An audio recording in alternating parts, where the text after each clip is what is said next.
ऐना नाम की एक ऐसी लड़की जिसके अंदर कुछ खतरनाक शक्तियां होती है, लेकिन कुछ दोस्त मिलकर उस लड़की को ही किडनैप कर लेते हैं ताकि उसके बाप से 10 करोड़ रुपए हासिल कर सके। लेकिन उन्हें क्या पता था, जिस लड़की को वो किडनैप करके लाए थे वो लड़की कोई साधारण लड़की नहीं थी, वो इन सभी लोगों की मौत का कारण भी बन सकती है। तो अब क्या ये लोग ऐना की भयानक शक्तियों से बच पाएंगे और ऐना को ये शक्तियां कैसे मिली, यही देखेंगे हम आज की मिस्ट्री थ्रिलर कहानी में जिसका नाम है ऐना। तो दोस्तों, मेरा नाम है किरण और आप देख रहे हैं हॉरर बॉक्स हिंदी। अगर आपको भी ऐसे ही मिस्ट्री थ्रिलर मूवी देखना पसंद है तो हमारे चैनल को सब्सक्राइब जरूर कीजिए, क्योंकि हम आपके लिए ऐसे वीडियोस लाते रहते हैं। तो चलिए बिना किसी देरी के शुरू करते हैं आज की कहानी। कहानी की शुरुआत होती है एक लड़के से। हम देखते हैं कि वो लड़का फोन पर अपनी गर्लफ्रेंड के साथ बात कर रहा होता है, लेकिन तभी अचानक वहां पर कुछ लड़के आते हैं और उसे मारपीट कर उसके हाथ से फोन छीन कर वहां से भाग जाते हैं। उसके कुछ देर बाद हमें इन 4 लड़कों को दिखाया जाता है जो कि चोरी का काम करते हैं, क्योंकि कोविड की महामारी में इन लोगों की जॉब चली गई है। इनके पास जो सेविंग बची थी वो इन्होंने अपने ऐशो आराम में उड़ा दी। इन 4 लड़कों के नाम होते हैं सूरी, उसका भाई गणेश, तीसरे का नाम रंजीत और चौथे का नाम होता है रोहित। हम देखते हैं ये सभी लोग मिलकर बात कर रहे होते हैं और तभी सूरी इनसे कहता है कि ये छोटी मोटी चोरियां करके अब हमारा गुजारा नहीं होगा, सेटल होने के लिए उन्हें कुछ बड़ा हाथ मारना होगा, तभी हम इस हालात से बाहर निकल पाएंगे। फिर सूर्य अपने दोस्तों को इंस्पेक्टर के बेटे को किडनैप करने के प्लान के बारे में बताता है, लेकिन ये बात सुनकर रोहित कहता है कि अरे तुम क्या पागल हो गए हो, अगर हम पकड़े गए तो पूरी जिंदगी जेल में बितानी होगी। तभी गणेश कहता है कि किडनैपिंग की पूरी प्लानिंग मैंने और सूर्य भाई ने की है, हमारे पास एक ऐसा मास्टरमाइंड प्लान है जिससे हम कभी पकड़े नहीं जाएंगे।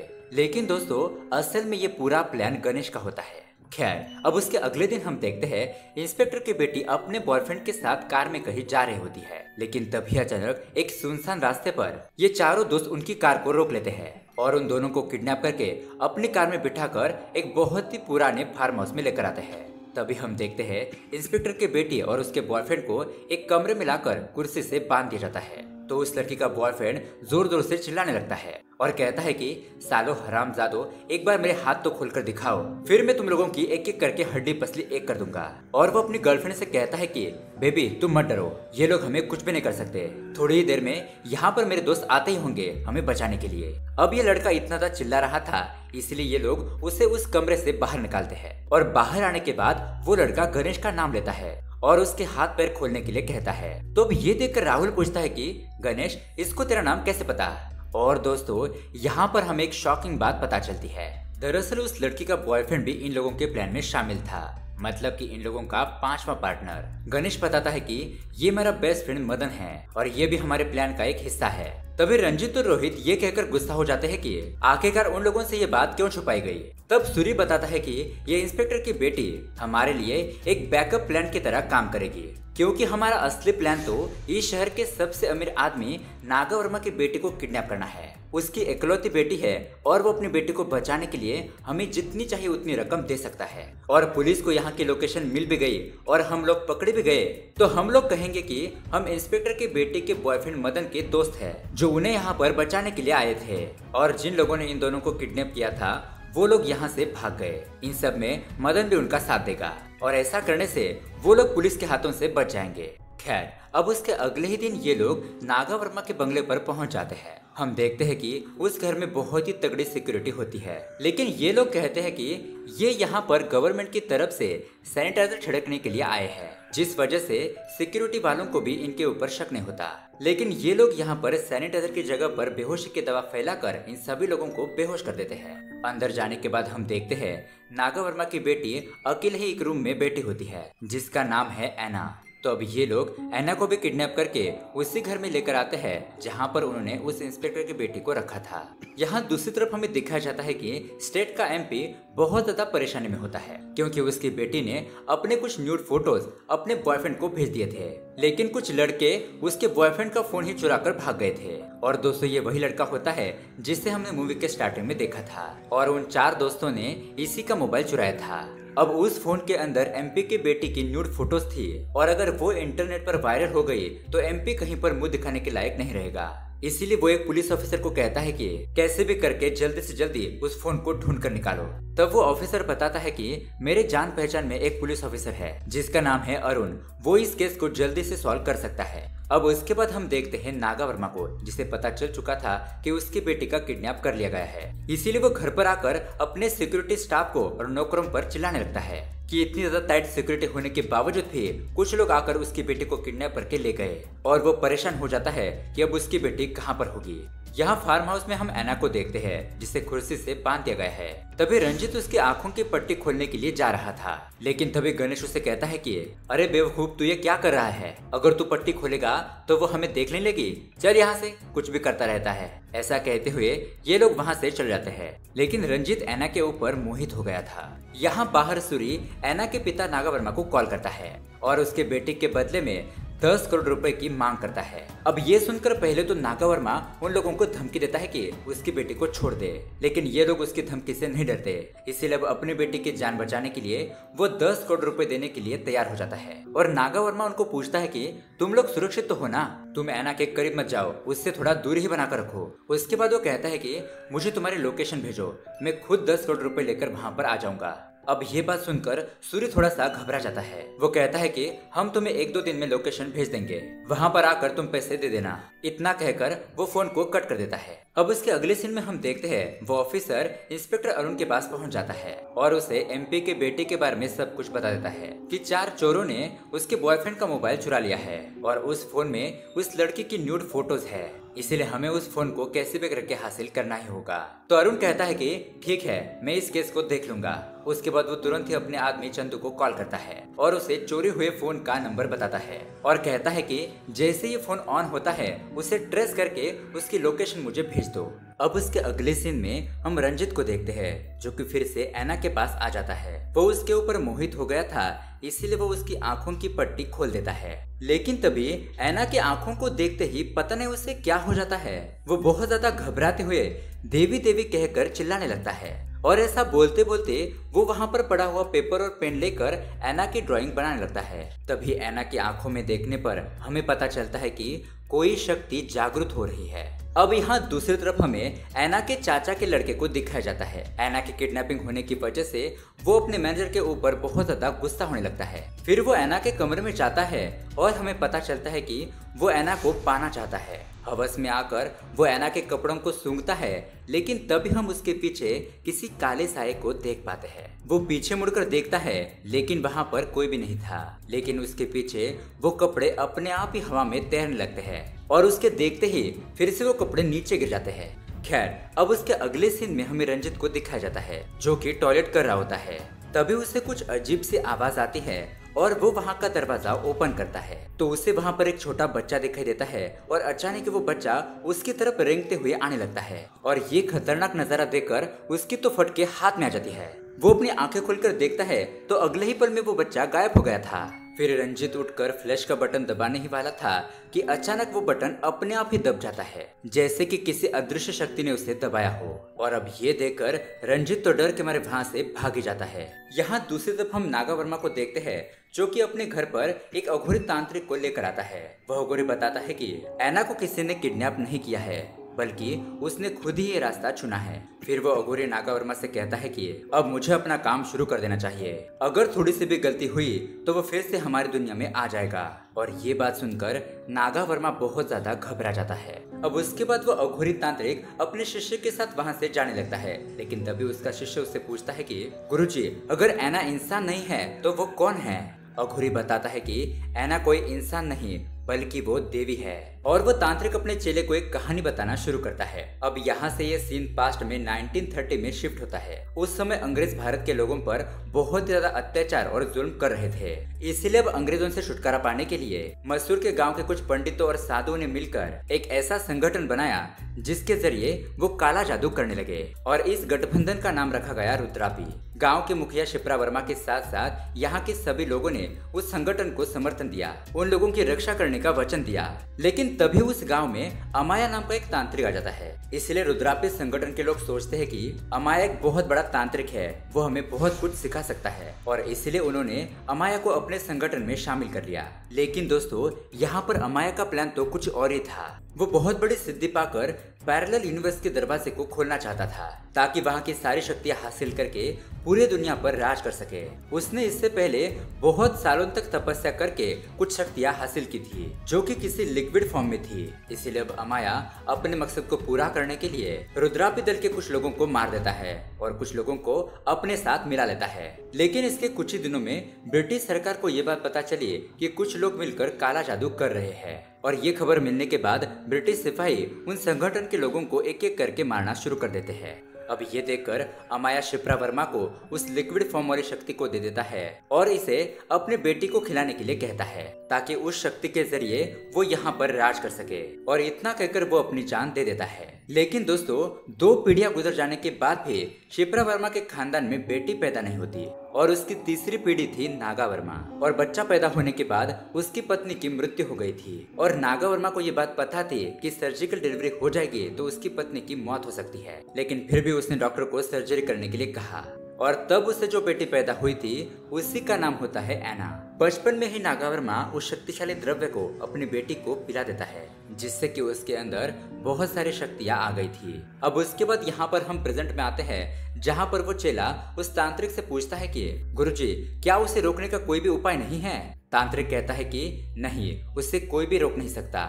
जब एना के अंदर शक्तियां जागृत हो जाएगी तो वो सबको मार देगी और वो खुद पैरेलल यूनिवर्स की चाबी है। अब दोस्तों हम अगले सीन में रंजित को देखते हैं जो कि छुपकर किसी के साथ फोन पर बात कर रहा होता है। लेकिन तभी वहाँ पर मदन आता है और उसका फोन ले लेता है। वो उसे कहता है कि हमें फोन करने से मना किया गया है ना, तो फिर तुम किसको फोन कर रहे थे। रंजित बताता है कि मेरी बहन हॉस्पिटल में है यार, उसकी जान खतरे में है। दरअसल मैं IT जॉब करते करते थक गया था और गवर्नमेंट जॉब पाने के चक्कर में मैंने एक आदमी को 5 लाख रुपए दे दिए। उस आदमी ने मुझे वादा किया था कि वो पक्का मुझे गवर्नमेंट जॉब दिलवा देगा, लेकिन कुछ ही दिनों के अंदर वो पैसे लेकर वहां से भाग गया। और तो और वो 5 लाख रुपए मेरे पिताजी ने मेरी बहन की शादी के दहेज के लिए रखे थे और इसलिए मेरी बहन की शादी नहीं हो पा रही। और जब मेरी बहन की शादी नहीं हो रही है तो इसलिए उसने आत्महत्या करने की कोशिश की और इसी सिलसिले को लेकर मैं अपने परिवार के साथ बात कर रहा था। अब ये बात जानने के बाद मदन उसे सॉरी कहता है और वहाँ से चला जाता है। यहाँ अंदर एक कमरे में ये लोग खाना खा रहे होते हैं और रोहित एना को खाना खाने के लिए कहता है। लेकिन तभी अचानक लाइट चली जाती है। तभी हम देखते हैं कि एना किसी राक्षस की तरह अपने मुंह पर खून लगाए हुए रोहित के नजदीक आने लगती है और उसका खून रोहित के हाथ पर गिर जाता है। ये देखकर रोहित बहुत ज्यादा घबरा जाता है और तभी वहाँ पर लाइट आ जाती है। वो देखता है तो एना आराम से उसके सामने ही खाना खा रही होती है। यहाँ दूसरी तरफ हम तांत्रिक को देखते हैं जो कि अपनी कुछ तांत्रिक विधियां शुरू करता है। वो एना की शक्तियां जागृत होने से पहले उन शक्तियों को हासिल करना चाहता है। खैर अब उसके अगले सीन में हम देखते हैं सूर्य नागा वर्मा को कॉल करता है। नागा वर्मा उसे कहता है कि पैसे तैयार है, तुम अपनी लोकेशन मुझे भेज दो। लेकिन सूर्य कहता है कि मैं तुम्हें अपनी लोकेशन नहीं भेजूंगा, हम बीच में ही कहीं मिलेंगे और उस एड्रेस पर तुम पैसे रख देना, उसके बाद तुम्हारी बेटी अपने घर पर सही सलामत आ जाएगी। तभी नागा वर्मा उनसे कहता है कि एना को तुम लोग कहीं पर भी मत ले जाओ, वो तुम्हारे लिए बहुत बड़ा खतरा है। अब मेरी बात ध्यान से सुनो, एना को तुम जल्द से जल्द मुझे सौंप दो वरना वो तुम सबको मार डालेगी, क्योंकि एना कोई इंसान नहीं बल्कि वो एक शैतान है। अब ये सब बातें सुनने के बाद रोहित नागा वर्मा के ऊपर बहुत ज्यादा गुस्सा हो जाता है और उसे गालियां देने लगता है। अब सिरी तुरंत ही कॉल कट करता है और रोहित को शांत रहने के लिए कहता है। लेकिन रोहित कहता है कि ये नागा वर्मा हमें बेवकूफ बना रहा है, मुझे नहीं लगता कि वो हमें पैसे देगा क्योंकि ये प्लान ही गलत है। और अब प्लान की बात सुनते ही गणेश रोहित के ऊपर भड़क जाता है और ऐसा करते करते ये सभी लोग आपस में ही झगड़ने लगते हैं। तभी सिरी अपने भाई गणेश को थप्पड़ मार देता है जिससे कि ये सभी लोग शांत हो जाते हैं। अब उसके कुछ देर बाद वो सोचने लगते हैं कि नागा वर्मा ने उनसे ऐसा क्यों कहा कि उसकी बेटी शैतान है। और तभी उन लोगों को एना के रोने की आवाज सुनाई देने लगती है। वो आवाज इतनी बड़ी थी कि इन लोगों के कान ही फटने लगते हैं। तभी रंजित उस दिन बना हुई ड्राइंग को वहाँ पर लेकर आता है और दोस्तों ये तस्वीर देखने के बाद इन सभी लोगों के होश उड़ जाते हैं क्योंकि सच में एना बिल्कुल भी चुड़ैल जैसी दिख रही थी, जिसे देखकर ये सभी लोग घबरा जाते हैं। फिर रोहित सूर्य के ऊपर चिल्लाने लगता है और कहता है कि उसने ही जानबूझकर एना को किडनैप करके हमें यहाँ पर फंसाया है, क्योंकि जब उसने एना को किडनैपिंग करने का प्लान बनाया था तो क्या तब उसने एना के बारे में इन्फॉर्मेशन नहीं निकाली थी। ऐसा कहते हुए फिर से इन लोगों में झगड़ा होने लगता है और फिर ये सभी लोग थोड़ा अलग हो जाते हैं। गणेश यहाँ वॉशरूम में आता है तो उसे वहाँ पर एना दिखाई देती है। वो उससे पूछता है कि तुम यहाँ पर कैसे आ गई। एना कहती है कि मुझे पानी चाहिए। यहाँ घर के बाहर रंजित और रोहित खड़े होते हैं तो ऐना वहाँ पर भी आ जाती है। रोहित के पूछने पर वो बताती है कि रूम का दरवाजा ओपन था इसीलिए मैं बाहर आ गई। और अब ये देखकर वो गुस्से में गणेश को डांटने के लिए अंदर चला जाता है। यहाँ छत पर हम मदन को देखते हैं। वो ये सोचकर पछता रहा होता है कि अगर ये सब बातें उसकी गर्लफ्रेंड को पता चल गई तो वो उसको छोड़कर चली जाएगी। लेकिन तभी वहाँ पर ऐना आ जाती है और मदन उसे देखकर वहाँ से भाग जाता है। उसके बाद हम सूर्य को देखते हैं जो अपनी पत्नी की फोटो देखकर उसे याद कर रहा होता है। लेकिन तभी अचानक उसके सामने ऐना आ जाती है। ऐना उसे कहती है कि मुझे अकेले डर लग रहा था इसलिए मैं यहाँ पर आ गई। तभी नीचे सभी दोस्त आकर एक दूसरे को बताते हैं कि उन्होंने ऐना को देखा। और ये देखकर तो उन सभी के होश उड़ जाते हैं क्योंकि एक इंसान हर जगह पर कैसे हो सकता है। इसीलिए सूर्य डर के मारे नागा वर्मा को कॉल करने के लिए जाता है। लेकिन तभी अचानक वहाँ की लाइट चली जाती है। अब घबराते हुए रोहित कहता है कि हम लोग अलग अलग हो गए तो वो हमें मार देगी। इसलिए सूर्य कहता है कि सब लोग एक दूसरे का नाम लेते हुए करीब आ जाओ। और अब ये लोग अपना अपना नाम लेने लगते हैं, सूर्य, रोहित, गणेश, रंजन। और तभी वहां पर आवाज आती है ऐना। और ऐना का नाम सुनते ही इन सभी लोगों की फट जाती है और ये सभी लोग यहाँ से भागने लगते हैं। यहाँ रंजन जंगल की तरफ भागने लगता है। तभी उसे कॉल आता है और उसके कॉल पर उसकी बहन जोर जोर से रोने लगती है कि मुझे बचा लो भाई, मुझे बचा लो। और वो फोन कट हो जाता है। लेकिन रंजन के पीछे वही आवाज दोबारा से आने लगती है, मुझे बचा लो भाई, मुझे बचा लो। और जब वो पीछे मुड़कर देखता है तो वहाँ पर ऐना शैतान रूप में खड़ी होती है। उसे देखकर रंजन तो वहाँ से भाग जाता है। उसके बाद हमें सूर्य को दिखाया जाता है जो कि एक बेड के नीचे छुपा होता है। तभी उसे वहाँ पर फोन की बैग मिल जाती है और वो उनमें से एक फोन का इस्तेमाल करते हुए नागा वर्मा को कॉल करने की कोशिश करता है। लेकिन फोन साइलेंट पर होने की वजह से नागा वर्मा को कॉल का पता नहीं चलता। लेकिन तभी अचानक सूर्य ऐना के लटकते हुए पैरों को देखकर बहुत ज्यादा घबरा जाता है। लेकिन उसके अगले ही पल उसे साइड में ऐना का सर दिखाई देता है जो कि किसी शैतान की तरह हंसने लगती है। अब सिरी ने जिस फोन से कॉल किया था वो नंबर एक्टिवेट हो चुका था और उस नंबर से इंस्पेक्टर अरुण को इन लोगों की लोकेशन का पता चल जाता है। दोस्तों, ये वही इंस्पेक्टर अरुण है जिसे न्यूड फोटो वाला मोबाइल ढूंढने का काम दिया गया था। सो अब इंस्पेक्टर अरुण अपनी गन लेकर उस लोकेशन पर आने के लिए निकल पड़ता है। यहाँ एक कमरे में रोहित छुपा होता है। जब वो बैटरी मारकर देखता है तो उसके सामने ऐना शैतान की तरह किसी का मांस खा रही होती है और ये नजारा देखकर रोहित तो बहुत ज्यादा घबरा जाता है। यहाँ मदन और गणेश एक कमरे में छुपे होते हैं। तभी मदन गणेश को कहता है कि ये सब गलती तुम्हारी है, तुम्हारी वजह से ये सब कुछ हो रहा है, तुमने ये सब कुछ प्लान किया था ना, देखो अब हम मर जाएंगे। अब ये बात सुनकर गणेश बहुत ज्यादा दुखी हो जाता है। लेकिन उसके अगले ही पल में मदन वहाँ से गायब हो चुका था। उस रूम में सन्नाटा छा जाता है। अब गणेश मदन को आवाज देते हुए आंगन में आ जाता है। लेकिन तभी उसके सामने सभी दोस्त खड़े हो जाते हैं और सभी उसे कहने लगते हैं कि ये सब कुछ तुम्हारी वजह से हुआ है, तू जिम्मेदार है, इसके लिए तू जिम्मेदार है। और तभी वो वहाँ पर ऐना को देखकर बहुत ज्यादा डर जाता है। लेकिन दोस्तों तभी हम देखते हैं कि ये सब कुछ गणेश का एक भ्रम था। तभी उन लोगों को उस रूम में मदन की गर्लफ्रेंड दिखाई देती है और मदन अपनी गर्लफ्रेंड के सामने हाथ पैर जोड़ने लगता है, उससे माफी मांगने लगता है। लेकिन अब उसकी गर्लफ्रेंड दीपा को सब कुछ पता चल गया था। दीपा कहती है कि अगर तुमसे गलती हो जाती तो मैं तुम्हें माफ कर देती, लेकिन तुमने मुझे धोखा दिया है। ऐसा कहते हुए वो वहाँ से जाने लगती है। लेकिन तभी वहाँ पर रोहित आकर उसे रोक लेता है। वो उसके ऊपर हाथ उठाने के लिए जा ही रहा था, लेकिन उसका हाथ अचानक रुक जाता है क्योंकि ऐना अपनी शक्तियों से उसे रोके हुए थी और वो रोहित को जोर से नीचे पटक देती है जिससे कि वो बहुत ही बुरी तरीके से जख्मी हो जाता है। ये देखकर सूर्य कहता है कि रोहित को मत मारो, उसके बदले में तुम मुझे मारो। लेकिन तभी गणेश कहता है कि ये सब कुछ प्लान मेरा था, लालच में आकर मैंने ये घटिया काम करने के लिए सबको कहा था, इसलिए तुम मुझे मारो। तभी रोहित कहता है कि इस प्लान का साथ देने के लिए मैं भी तैयार हो गया था, इसलिए मैं भी बराबर का गुनहगार हूँ, तो तुम पहले मुझे मारो। तभी हम देखते हैं इंस्पेक्टर अरुण उस फार्म हाउस के लोकेशन पर पहुंच जाता है। वो उस घर का दरवाजा ओपन करके अंदर जाने ही वाला था, लेकिन जैसे वो कदम रखता है वो खुद ब खुद अपने ही घर में आ जाता है जहाँ पर उसकी पत्नी और बेटा खाना खा रहे थे। और ये अजीब घटना देखकर अरुण को तो कुछ समझ ही नहीं आता। दरअसल दोस्तों ऐना ने अपनी शक्तियों का इस्तेमाल करके इंस्पेक्टर अरुण को यहाँ से सीधा उसके ही घर पर भेज दिया था ताकि वो इन लोगों को पकड़कर मार ना सके। अब यहाँ पर ऐना सभी लोगों से कहती है कि मैं तुम लोगों को नहीं मारूंगी क्योंकि तुम लोग तो पहले से अपने नजरों में गिर चुके हो। तुम लोगों को जिंदा रहना होगा और तुम लोग अपनी गलतियों को याद करके तिल तिल मरोगे। ऐना आगे कहती है कि अगर तुम लोग अच्छे कर्म करोगे तो तुम्हारे साथ अच्छा ही होगा, वरना अगर तुम किसी के साथ बुरा करोगे तो तुम्हारे साथ क्या हो सकता है ये तो तुम्हें पता चल ही गया होगा। ऐसा कहते हुए एना वहाँ से गायब हो जाती है। अब उसके अगले सीन में हम एना और नागा वर्मा को एक अलग डायमेंशन में देखते हैं। नागा वर्मा उसे अपने साथ चलने के लिए कहता है, लेकिन एना उसके साथ जाने से मना कर देती है क्योंकि उसके पिता ने पैसे और पावर के लालच में आकर एना को अपने घर में बंदी बनाकर रखा था। और तभी अचानक एक बहुत बड़ी रोशनी एना के ऊपर गिरती है और एना एक सुपर हीरो में बदल जाती है। मतलब कि ये लोग जिस बुरी शक्ति को मान रहे थे वो असल में एक दैवीय शक्ति होती है। तभी नागा वर्मा एना के ऊपर गोली से वार करता है, लेकिन एना को उससे कुछ भी नहीं होता। उल्टा एना अपनी शक्तियों से नागा वर्मा को मार देती है। यहाँ पर नागा वर्मा के मरते ही वह तांत्रिक की पूजा भंग हो जाती है और वो बहुत ही ज्यादा जोर जोर से चीखने चिल्लाने लगता है। तभी उसके सामने एक पोर्टल खुलता है और उससे एक हाथ बाहर आ जाता है। अब उसके अगले सीन में हमें कुछ सालों बाद का सीन दिखाया जाता है। यहाँ पर हम इन सभी दोस्तों को देखते हैं जो कि एक रेस्टोरेंट में बैठे होते हैं और उस रेस्टोरेंट में हम एना को भी एक वेटर के रूप में देखते हैं।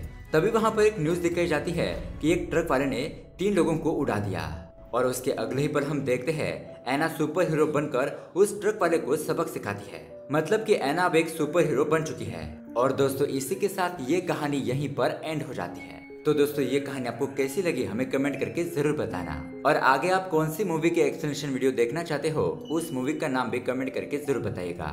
मिलते हैं अगली वीडियो में। Thanks for watching.